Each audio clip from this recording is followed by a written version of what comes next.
Donc, je vais vous parler donc d'analyse d'images médicales dynamiques. Donc, ce sont des séquences temporelles d'images qui sont acquises avec différentes modalités. Donc, vous avez ici des séquences d'images cardiaques qui ont été acquises avec de l'échographie, de l'imagerie scanner et de l'imagerie IRM. Mais ça concerne également d'autres modalités comme l'imagerie nucléaire, l'imagerie de perfusion dans laquelle on observe la prise de contraste au cours du temps. Et si on élargit en fait le concept d'imagerie dynamique, ça concerne également l'acquisition en fait sur un même patient avec la même modalité au cours du temps, donc avec des pas de temps qui peuvent être de l'ordre de l'année plutôt que de la milliseconde. Donc,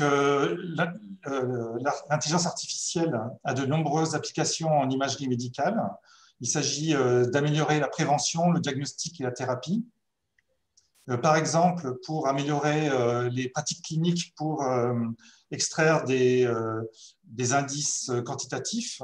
Donc, on peut ainsi espérer améliorer la précision de ces mesures, leur rapidité, ainsi que l'objectivité de ces mesures. Ça peut être également utile pour aider les médecins à traiter un flux d'informations qui devient très important et très complexe. Et c'est lié en fait à l'augmentation du volume des données, mais aussi à leur hétérogénéité. Et donc, on peut espérer qu'avec ces atouts, l'intelligence artificielle peut aider à faire face à la pénurie mondiale de radiologues qui existe notamment dans les pays en voie de développement. Alors, pour ce qui est de l'analyse des images médicales, des images dynamiques, pardon, on s'intéresse au mouvement des structures anatomiques et pathologiques. Et l'objectif, c'est de quantifier et de caractériser le mouvement de ces structures, de détecter les pathologies pour établir un diagnostic, mais aussi de planifier une thérapie. Alors, malheureusement, il y a des difficultés pour cela. Alors, donc, j'en cite ici 4. La première, elle concerne le fait que les images médicales, dynamiques comme les images médicales en général, sont déjà des images qui ont une certaine ambiguïté. Et donc, par exemple, si vous faites un test de répétabilité, vous faites l'acquisition de la même modalité sur le même patient à quelques minutes de décalage, eh bien, vous obtiendrez deux images qui diffèrent légèrement l'une de l'autre. Et cette différence, elle peut être liée en fait au bruit des capteurs, au fait que le patient a légèrement bougé dans l'appareil, au fait aussi que le patient a été acquis avec une phase différente du cycle respiratoire ou du cycle cardiaque. Et donc, ces différences, ça correspond à ce qu'on appelle une incertitude aléatorique, c'est-à-dire qui est intrinsèque à l'acquisition et qu'il faut en tenir compte lors de l'analyse des images dynamiques. Alors, la deuxième ambiguïté, elle est cette fois-ci d'un ordre de grandeur bien plus important, c'est le fait qu'il y a une différence entre le mouvement réel des tissus et leur mouvement apparent dans les images. Et donc, c'est une notion qui est bien connue en vision par ordinateur, hein, qu'on appelle le problème de l'ouverture. Et c'est le fait donc que l'on peut extraire uniquement les composantes du mouvement réel qui sont orthogonales aux contours visibles dans l'image.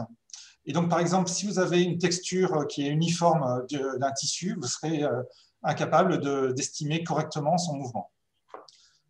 La troisième difficulté, elle est liée aux données. On parle ici de séquences temporelles d'images. Ces images peuvent être 2D comme en échographie ou 3D, comme en imagerie ciné-IRM, par exemple. Et donc, ça, c'est un grand volume de données qu'il s'agit de traiter et qui pose des difficultés. La quatrième difficulté, elle est liée en fait qu'on a une absence de vérité terrain, c'est-à-dire qu'on est incapable de connaître le vrai mouvement de ce que l'on observe, même si on fait des expériences invasives. On n'a pas de moyen de connaître le vrai mouvement. Alors, il y a quelques exceptions à ce fait. En fait, c'est par exemple le fait d'utiliser des fantômes physiques. Alors, il existe quelques fantômes physiques dans lesquels on a une machine qui contrôle le mouvement d'objets qui ressemblent à l'anatomie humaine. Et donc, si vous placez cette machine dans un système d'imagerie, vous aurez ainsi une image dans laquelle vous connaîtrez exactement le mouvement des structures. Alors, une autre alternative aux fantômes physiques, c'est le fait d'utiliser des fantômes numériques. Donc, je montre ici une image échocardiographique qui est le résultat de travaux d'il y a quelques années, dans lequel vous voyez en vert un cœur, en fait, c'est donc le ventricule droit et le ventricule gauche du cœur qui bat. Et ici, en fait, le mouvement du cœur, il est parfaitement connu puisqu'il est issu d'une simulation d'un modèle électromécanique du cœur. Mais de manière générale, donc, on a une absence du véritable mouvement. Alors, lorsqu'on s'intéresse donc à l'analyse du mouvement, ou ici l'analyse de la mise en correspondance entre deux images, donc je prends ici l'exemple de l'imagerie cardiaque ciné-IRM entre la fin de diastole et la fin de systole. Donc, on cherche à estimer une transformation géométrique T qui va mettre en correspondance l'image de fin de diastole notée M vers l'image en fin de systole notée F. Et donc, cette transformation géométrique, elle doit être telle que lorsque je déforme l'image M avec cette transformation, eh bien, l'image déformée doit ressembler le plus possible à l'image F. Donc, on a un critère de similarité entre les deux images. Et on doit faire en sorte que la transformation géométrique soit la plus plausible possible, donc en particulier qu'elle soit régulière.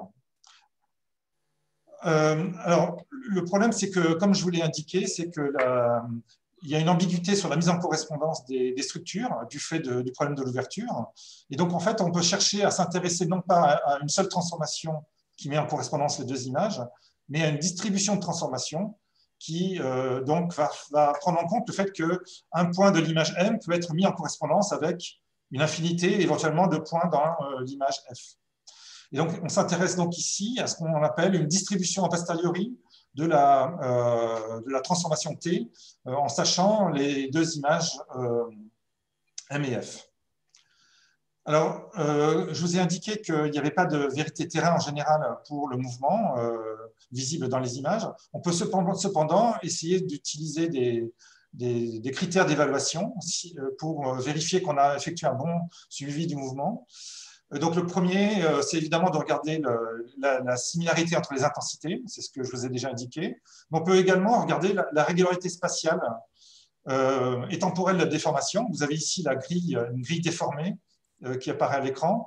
Donc, on peut calculer, par exemple, le gradient spatial de la déformation. On peut aussi regarder la compensation du mouvement, c'est-à-dire que si on inverse la transformation le T, on va pouvoir mettre toutes les images de la séquence, toutes les trames de la séquence dans le référentiel de la première trame. Et donc, idéalement, lorsque l'on fait cette compensation de mouvement, idéalement, on devrait avoir une image qui est fixe. Alors, on observe ici donc, les mouvements résiduels dans l'image qui n'ont pas été capturés. Alors ici, les mouvements résiduels, ils sont essentiellement au niveau de la cavité sanguine, mais aussi au niveau des trabéculations du ventricule gauche et du ventricule droit. Donc ça montre en fait les mouvements résiduels qui n'ont pas été forcément capturés par la transformation ou le modèle du mouvement.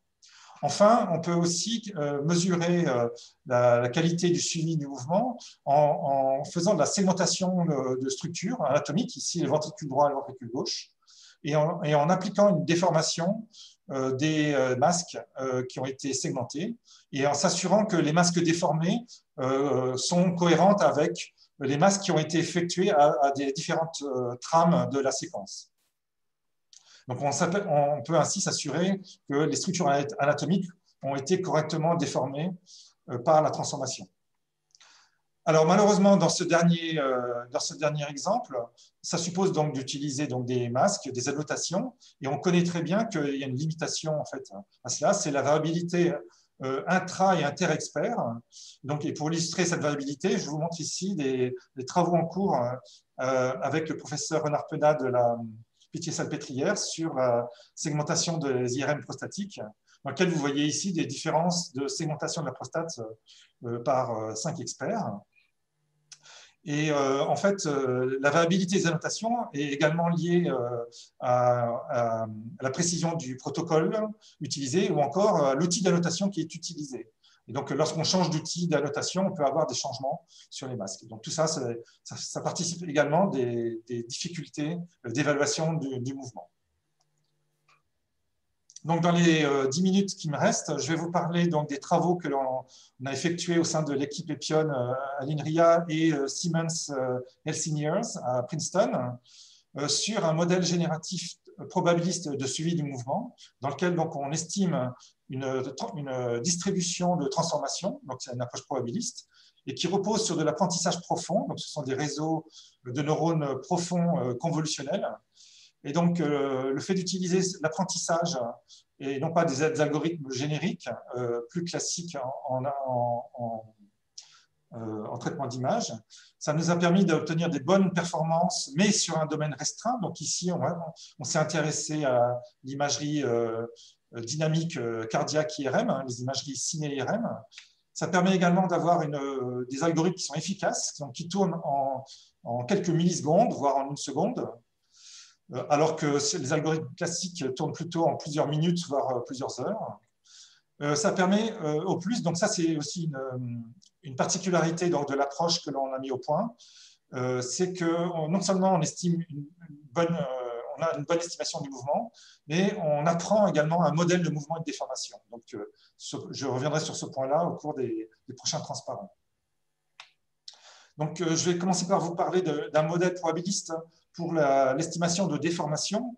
Donc ici, en fait, on a en entrée du réseau deux images. Donc je traiterai le cas des séquences temporelles d'images un peu plus tard. Donc là, ici, on se met dans le cas où on a uniquement une paire d'images et dans lequel on cherche une transformation entre ces deux images. Donc on estime des déformations. Et donc la structure du réseau de neurones, c'est un auto-encodeur variationnel et conditionnel. Donc vous avez ici en entrée du réseau les deux images. Donc on va chercher à estimer un champ de déformation ici, en bleu. Et donc, lorsqu'on applique ce champ de déformation à l'image, une image M étoile, et on veut faire en sorte que cette image M étoile soit la plus proche de l'image de référence, l'image fixe F ici. Et donc, en fait, on va optimiser les poids du réseau de sorte que les deux images, M étoile et F, soient les plus proches possibles l'un de l'autre. Alors, on a ici quand même une particularité, c'est qu'on a une structure d'auto-encodeur variationnelle. Et donc, en fait, on va aussi estimer une distribution de probabilité sur une variable aléatoire Z, qui suit une loi gaussienne. Et donc, on voit que la première partie du réseau, c'est un encodeur, ici, donc, qui va, à partir de la paire d'images, prédire une distribution a posteriori sur cette variable aléatoire, de taille très faible, ici uniquement 32. Donc, la première partie, l'encodeur permet d'estimer cette distribution a posteriori. Et le décodeur va, à partir de cette variable aléatoire Z, générer le champ de déformation ici. Et on va essayer d'avoir une représentation de la déformation par les variables aléatoires Z, les variables latentes Z, qui soit indépendante de la position du cœur dans l'image ou encore de son apparence. Et c'est pour ça que l'on utilise un auto-encodeur conditionnel. Donc, on va conditionner le décodeur avec la connaissance de l'image qui va se déformer M. Alors ici, en fait, on estime des déformations qui sont des difféomorphismes. Donc ça permet d'avoir une bonne régularité du champ, mais aussi un champ de déformation qu'on puisse inverser. Et on a une approche multi-échelle. On a 3 échelles à laquelle on considère l'image, ce qui permet de contrôler la régularité du champ de déformation également. Alors, donc, je vais vous montrer comment on peut générer en fait, une distribution de transformation. Donc, une fois qu'on a utilisé l'encodeur du réseau de neurones, on obtient donc une distribution gaussienne de la variable latente Z. C'est une distribution gaussienne donc, qui est paramétrisée par une moyenne et une matrice de covariance qui est diagonale. Et donc, on peut très facilement échantillonner cette distribution gaussienne. Et donc, lorsqu'on échantillonne, on a des valeurs de la variable latente différentes. Et lorsqu'on change, donc on échantillonne la variable latente, on obtient des champs de déformation différents ici, et donc des images déformées qui sont légèrement différentes les unes des autres. Et c'est ainsi qu'on va pouvoir donc avoir toutes les différentes déformations possibles entre une paire d'images. Et donc, je vous montre ici à droite comment l'image déformée varie lorsqu'on fait varier la variable latente au sein de 2 modes de composantes principales. Alors, donc, cette approche permet d'avoir des bons résultats en termes de mise en correspondance. Donc, ici, on montre des exemples entre des images en fin de diastole et en fin de systole pour un sujet normal et un patient atteint de cardiomyopathie hypertrophique. Et donc, on obtient ici une bonne estimation de la déformation Dans le cas pathologique, où on a un épaississement du muscle. Et en fait, on a aussi une bonne régularité de la déformation, en fait, une régularité qui est même supérieure à des approches concurrentes. Donc, on a ici listé 3 algorithmes concurrents et on a fait une validation. Donc, on a entraîné le réseau sur à peu près 200 images et on l'a validé sur une centaine d'images ciné-IRM. Donc, ici, c'est une approche 2D plus T, 2D plus temps, dans laquelle on a montré qu'on avait aussi une bonne mise en correspondance des structures anatomiques. Mais donc, l'intérêt de cette approche, ce n'est pas simplement de mettre en correspondance les images, mais c'est aussi d'apprendre un modèle de déformation. Et donc, pour illustrer ceci, j'ai donc ici deux cas d'illustration. La première, c'est pour montrer qu'on peut utiliser cette variable latente, les valeurs de la variable latente, pour pouvoir faire une classification du mouvement entre des sujets sains et des patients atteints de cas de pathologie cardiaque, comme les cardiomyopathies dilatées ou hypertrophiées, ou des troubles de contraction du ventricule droit. Donc, en utilisant uniquement les variables latentes, on peut faire une classification entre ces pathologies avec une bonne résultat de classification à 83%. Mais on peut aussi, donc pour illustrer cette capacité de représenter la déformation, on peut aussi faire ce que j'appelle le transport de déformation, c'est-à-dire qu'on va appliquer une déformation pathologique à un sujet sain. Donc vous avez ici l'exemple d'un sujet sain avec ses images en fin de diastole et en fin de systole. Donc on voit la contraction du muscle du ventricule gauche ici, entre ces deux temps. Donc ici, j'ai un sujet sain avec une bonne contraction. Et alors, dans le cas d'une cardiomyopathie hypertrophiée, on a un épaississement très important du ventricule gauche que l'on observe ici. Et donc, lorsque l'on apprend le code ZA qui correspond à cette cardiomyopathie hypertrophiée et qu'on l'applique au sujet sain, donc en fin de diastole, on obtient une image dans laquelle on observe ici un épaississement donc, du ventricule gauche, un épaississement extrême du ventricule gauche. Et donc, vous pouvez voir ici dans cette animation que, en fait, on a bien appliqué une déformation pathologique à un sujet sain. Et en fait, on peut également le faire la même chose avec un sujet qui est atteint de cardiomyopathie dilatée. Et dans ce cas-là, vous voyez qu'en fin de systole, vous avez une contraction très faible du myocarde, mais ce myocarde est très dilaté, très gros, un très gros ventricule gauche. Et donc, lorsqu'on applique la représentation de la déformation ZB sur l'image en fin de diastole, on obtient, là encore, aussi une déformation très faible. Donc, ça montre bien que la variable latente apprise, elle encode bien la déformation, mais indépendamment de la forme et la position du cœur dans l'image. Donc, cette approche qui a été faite donc, sur deux paires d'images a également été faite, donc, a été généralisée à des séquences temporelles d'images. Donc, on considère ici des séquences temporelles qui consistent à T plus une image. Donc, en fait, maintenant, à l'entrée du réseau de neurones, vous avez des paires d'images entre la première trame I0 et les images des trames suivantes, ici. Donc, c'est l'entrée du réseau de neurones. Vous avez en sortie les déformations entre la première trame et chacune des trames suivantes. Et donc, lorsqu'on applique ces déformations à l'image, à la première trame, on obtient des images déformées ici, qui ressemblent fortement à l'image des trames suivantes. Donc, en fait, on généralise l'approche précédente qui était sur une paire d'images à cette séquence temporelle d'images. Et donc, on extrait une représentation du mouvement qui est sous la forme d'une matrice de variables latentes, Z, donc qui a comme dimension 32 fois le nombre de trames moins 1, donc 32 fois T ici. Et donc, cette variable latente, elle encode le mouvement. Mais ici, c'est une variable qui suit une distribution gaussienne, donc avec une moyenne et une covariance.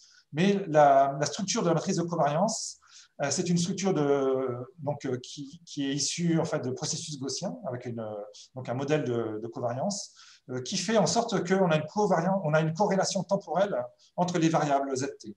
Donc, cette corrélation temporelle est très importante pour la suite, dans laquelle on va voir qu'on a la capacité en fait, d'interpoler le mouvement grâce à ce modèle. Alors, il y a aussi un aspect important dans cette approche, c'est qu'on peut considérer des séquences temporelles d'images qui ont une taille variable, parce que même dans l'imagerie cardiaque, vous pouvez avoir des séquences avec 27 trames, avec 15 trames, etc. Donc, en fait, notre approche est capable de prendre en compte les séquences de taille variable. Donc, là encore, je vous montre des exemples d'application de cette formulation sur des données de ciné IRM en 2D plus T.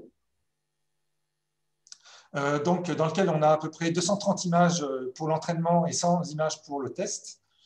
Donc, ce sont des images issues de bases de données publiques et privées, et dans lequel on montre que l'on a, donc on se compare, là encore, on compare notre algorithme avec des approches concurrentes, dans lequel on montre qu'on a une très bonne superposition des structures au cours du temps. On a aussi une très bonne régularisation spatiale du champ de déformation, spatiale et temporelle. Voilà. Donc, je vous montre ici des résultats, par exemple, du mouvement extrait dans cette séquence ciné-IRM. Vous avez donc ici le champ de déformation qui est montré, ainsi que la déformation des structures segmentées. Vous avez donc ici à droite les courbes du volume du ventricule gauche. Et en fait, on a deux valeurs de vérité terrain qui sont extraites du volume, qui sont calculées à la fin de diastole ici et à la fin de systole ici. Et donc, on montre que notre modèle permet d'avoir une bonne continuité. On voit que la courbe bleue, en fait, passe très bien par la valeur en fin de systole. Et donc, ça montre qu'on a un très bon suivi du mouvement. Et donc, là encore, on a une comparaison avec d'autres méthodes de suivi du mouvement concurrentes. Et là, donc, maintenant, je vais illustrer en fait l'intérêt du fait que non seulement on a un bon suivi du mouvement, mais on a aussi un modèle de la déformation que l'on a apprise. En fait, on a donc une sorte de mémoire dans ce modèle de ce que c'est qu'une déformation cardiaque au cours du cycle cardiaque. Donc, en fait, ici, on a fait des tests de sous-échantillonnage temporel, c'est-à-dire que... pardon, je reviens en arrière. Donc, vous avez ici en fait la déformation qui a été obtenue en utilisant l'intégralité des 27 trames de la séquence. Par contre, maintenant, si on divise par 5 le nombre de trames dans la séquence, au lieu d'en avoir 27, on en a 5. En fait, on s'aperçoit que le modèle est capable d'interpoler le mouvement de manière correcte. Donc, si on regarde les courbes de volume, on obtient une courbe bleue ici, alors qu'en utilisant toutes les trames, on a une courbe ici en pointillé. Donc, on a le modèle de volume qui suit très bien le modèle donc avec toutes les trames. Donc, ça veut dire que le modèle donc, a la capacité d'interpoler raisonnablement le mouvement. Et on peut même aller à utiliser uniquement 2 trames, c'est-à-dire on utilise une trame correspondant à la fin de diastole dans le mouvement cardiaque et une qui correspond peu ou prou à la fin de systole. Et donc, on obtient des courbes de volume en rouge, et donc qui montrent là encore la capacité du modèle à interpoler et donc à avoir appris en fait la nature du mouvement cardiaque. Alors, on peut, donc pour terminer, je vais là encore vous montrer la capacité du modèle appris à faire du transport de mouvements, c'est-à-dire à appliquer des mouvements pathologiques sur des séquences, sur des images saines, et vice-versa, appliquer des contractions saines du cœur sur des cœurs pathologiques. Donc, on a ici donc, vous voyez ici donc, une séquence de déformation d'un cœur sain, et ici un cœur cardiomyopathie dilatée. Donc, on voit que dans la cardiomyopathie dilatée, on a un cœur qui est de taille importante avec une faible contraction. Et lorsque donc on va faire la même chose que l'on a montré dans le cas de la déformation, c'est-à-dire qu'on va appliquer, en fait, on va prendre la représentation latente du cœur sain que l'on va appliquer au cœur pathologique. Et donc, c'est ce que l'on obtient ici. Ah.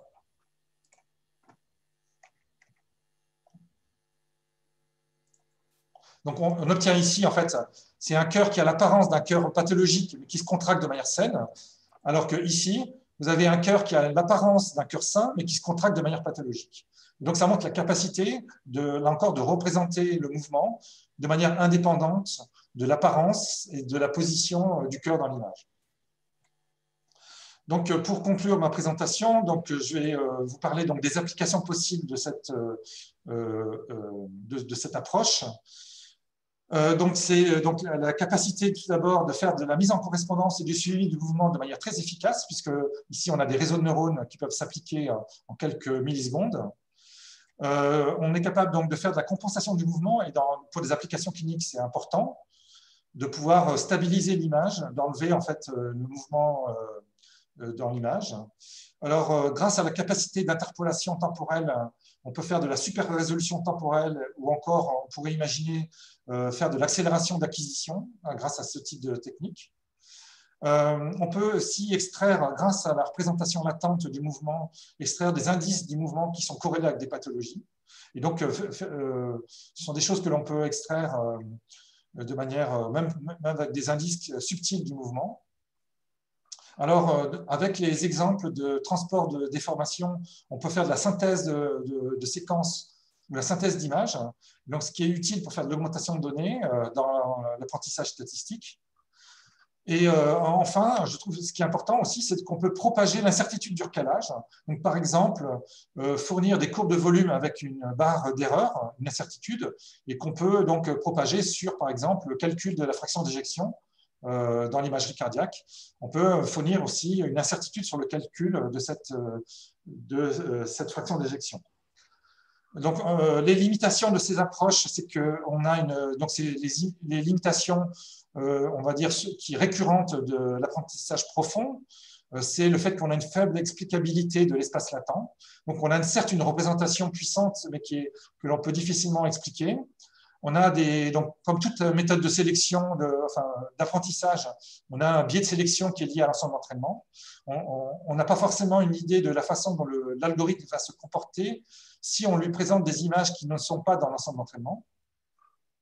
Alors, l'algorithme a été généralisé à des séquences 3D plus T, mais donc le fait d'utiliser des séquences 3D plus T, donc c'est un gros ensemble de volumes, c'est un coût important pour l'entraînement. Dernier point, c'est que lorsqu'on a une forte variabilité des mouvements, la représentation dans l'espace latent devient plus difficile et donc ça a conduit à des difficultés d'entraînement. Alors, les perspectives de ce modèle, de cette approche, c'est aussi de l'utiliser sur d'autres modalités que l'imagerie ciné. En fait, c'est ce que l'on a commencé à faire sur l'imagerie échocardiographique cardiaque avec des bons résultats préliminaires. Et enfin, on a aussi comme perspective d'utiliser ce modèle pour l'intégrer dans des analyses de survie, pour voir utiliser en fait le mouvement cardiaque pour des indices prédictifs d'incidents, par exemple, dans les pathologies cardiaques. Voilà, donc je vais m'arrêter ici. Je voudrais conclure pour remercier mes collègues de l'équipe EPION à l'INRIA, du doctorant en fait, Julian Krebs, qui a travaillé sur ce sujet, de mes partenaires industriels, donc notamment Siemens Healthineers, qui a collaboré sur cette thématique, et des partenaires académiques et cliniques. Voilà, donc je vais m'arrêter ici.